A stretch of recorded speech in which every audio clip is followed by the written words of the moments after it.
Hi everybody, this is Stephen Pugh of the Home Bible College. We want to do another video in this course called the Discipleship course. And in the Discipleship course, we need to come to video number 6, which we call teamwork. Teamwork. Very important. Teamwork's essential. No matter how great the people are that are serving the Lord, they need to be able to do teamwork. And what we mean by teamwork, able to work together in teams, both in church life and in mission, both together. Sometimes at different times, but both together. And I want to talk really about a number of key things. These are key issues. These are not just throwaway things. These are massive life lessons. We cannot get over the issue that we have to work with other people. And the first thing is small team working. Now, small teams are exceptionally effective. We talk about a team of just 4 or 5, really, as an ideal number. You might have 2 of them, so you might have, say, 10 or 12. The Lord Jesus had small teams. He had, amongst the 12 disciples, he had 4 groups of 3. 4 groups of 3. Peter, James, and John. So each of them worked in little mini teams of 3, but there were 4 of the teams. And when the Apostle Paul went on his great missionary journeys, he often went with just 3 or 4. He used small teams all the time. When Paul was in Philippi, for example, if we read carefully, we'll discover that there was Paul and Silas. They were primarily the evangelists. And then we have Timothy and Luke. Now, Timothy was the young understudy who'd come along to learn and to be an assistant. And Luke was the beloved physician. Sometimes Luke is not even mentioned. Sometimes he's only mentioned from the point of view that he says, and we did this, or we went there. So he's part of the group himself, but he's not part of the story. A very quiet man, one who keeps well out of the scene, and yet he's a physician. He's a man of great skill, and he has a tremendous contribution to make to the team. And the next thing we need to understand is that we need to understand small teams. Now, that doesn't mean to say that we can make all small teams work perfectly. That isn't going to be possible. But there can be a tremendous amount of benefit from being able to understand how small teams work and understand what's going on. Because in any team, whoever they might be, there's something going on. So we need to understand how they work, and they can be very frustrating and very challenging. Now, anybody that's ever worked in a confined space with a limited number of people will know how very difficult this can be. This is why when people had submarines years ago, they had to have a very rigorous psychological testing. It's no good somebody having a fit in having a bit of a do and a bit of a row inside a submarine. They're so small, you see. There's no room for rows, no rooms for shenanigans. It's very difficult. And if you've ever been on a small ship and worked together and you've got a tiny little space, and that's your space, and you've got to stay in it, then you'll discover the importance of understanding yourself and understanding other people, but more than all of that, understanding how to get on with other people in a confined space. And it's a well-known fact that amongst people who study the subject, that often teams go through 4 distinct phases. The first phase is what they call the honeymoon phase. Oh, isn't it wonderful to be together? Isn't it wonderful? Oh, you're so nice. You're such nice people. And you're Christians, and isn't it going to be great what we're going to do? That's the first part. The second stage then is investigating. Is where you begin to probe one another with questions. So what do you do? And what do you do? And this is what I do. And it's a way of being able to comprehend in your mind the people that you're with. It's a perfectly normal experience to go through, but it is a phase that we go through. When we first meet people, we know nothing about them. That's why it's the honeymoon phase. But then we start to investigate and we find that they don't think the same as we think, and they have ideas which are different to what I'm used to, and they have a philosophy of life that's different to anything I've known, and they have a different way of prioritizing what's important and what isn't. So this investigation goes on. And if you're not very careful, this investigation comes into a massive conflict time in which people come head to head against each other. They find that they have different points of view and they have different ways of doing things. And some people are more relaxed and some people are more tense. And some people are busy and some people are not so busy. And so there becomes tensions between people. And then lastly, all being well, there comes a stage called normalizing. This is where people settle down and they begin to understand one another, and they begin to appreciate one another, and they begin to forgive one another and to work in an ordinary, calm environment. So don't be surprised when you're involved in evangelistic work involving a team, that you have these processes that you go through.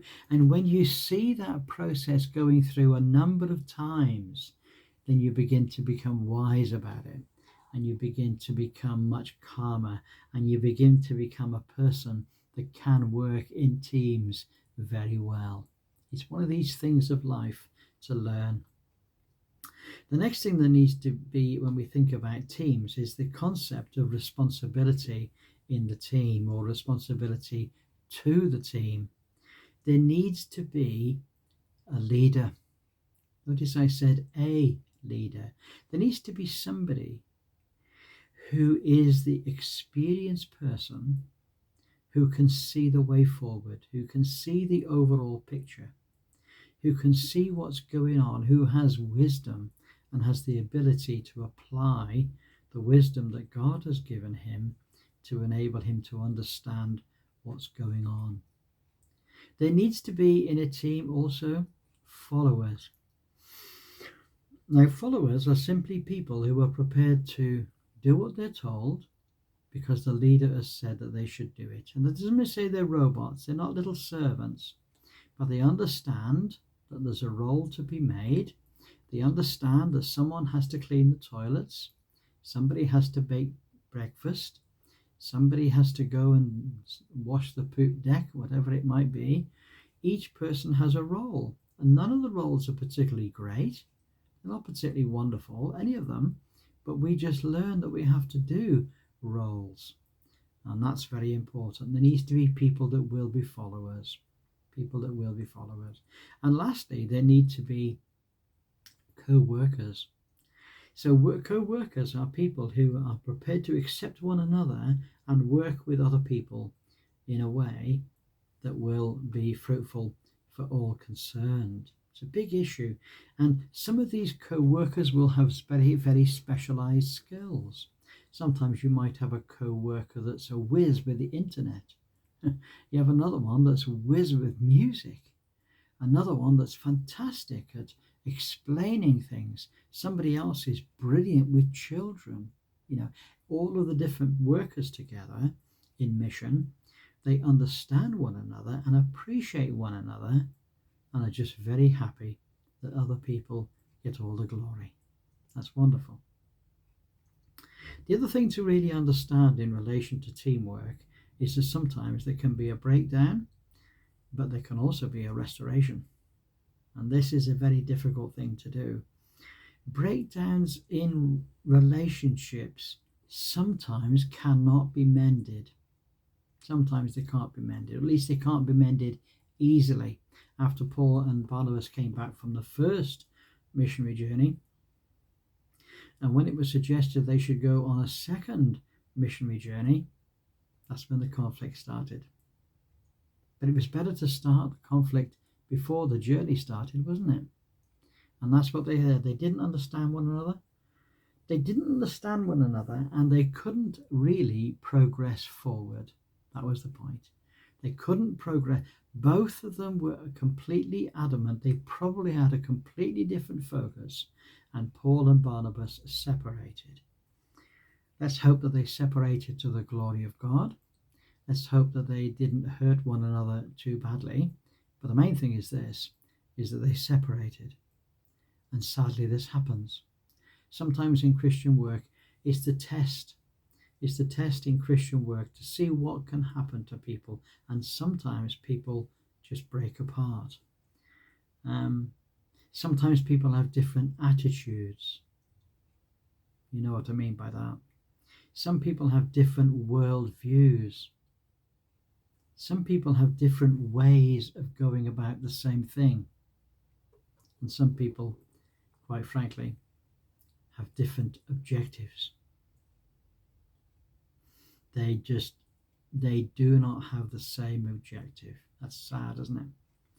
And then, of course, there are personality and personality clashes. Sometimes there's personality clashes. Sometimes there's personalities. There are some people that have the personality whereby they just want to be the leader. They just want to be in charge.